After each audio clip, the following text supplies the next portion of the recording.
പുരോഹിത പുരോഹിത നിൻ വിളി എത്രയോ പരമോന്നതം.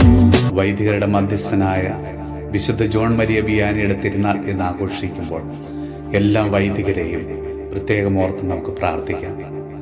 വിളിച്ചവനോട് എന്നും വിശ്വസ്തനായി ജീവിക്കുവാൻ വേണ്ട കൃപ അവർക്ക് നൽകണമേ. പുരോഹിതന്റെ വിളി എത്രയോ പരമോന്നതമാണ്. ജപമാല കരങ്ങളിലും കാരുണ്യം ഉള്ളിലും സൂക്ഷിച്ചുകൊണ്ട് നീ ക്രിസ്തുവിന്റെ മുഖമായി മാറേണ്ടവനാണ്, സ്വരമായി മാറേണ്ടവനാണ്, ക്രൂശിത രൂപത്തിന്റെ നിഴലായി മാറേണ്ടവനാണ്.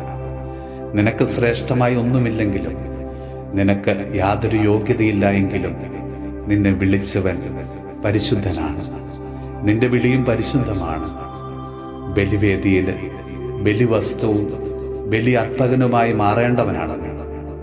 നിത്യപുരോഹിതനായ ഈശോയെ, ഞങ്ങൾക്ക് വേണ്ടി എന്നും ബലിയർപ്പിച്ച് പ്രാർത്ഥിക്കുന്ന, ഞങ്ങളെ ആശീർവദിക്കുന്ന ഞങ്ങളുടെ പ്രിയപ്പെട്ട വൈദികരെ അങ്ങയുടെ തിരുഹൃദയത്തോട് ചേർത്ത് നിർത്തണമേ.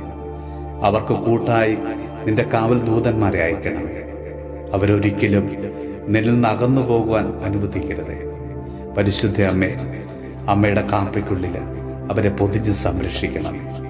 നമ്മുടെ കർത്താവ് ഈശോ മിശിഹായുടെ കൃപയും പിതാവായ ദൈവത്തിന്റെ സ്നേഹവും പരിശുദ്ധാത്മാവിന്റെ സഹവാസവും പരിശുദ്ധ അമ്മയുടെയും വിശുദ്ധ യോസേപ്പ് പിതാവിന്റെയും മാധ്യസ്ഥവും വിശുദ്ധ കുരിശിന്റെ സംരക്ഷണവും നമ്മളോടും നമ്മുടെ ഭവനത്തോടും നമ്മുടെ ഇന്നത്തെ എല്ലാ പ്രാർത്ഥനാ നിയോഗങ്ങളോടും കൂടെ ഉണ്ടാകുമാറാകട്ടെ, ഇപ്പോഴും എപ്പോഴും എന്നേക്കും.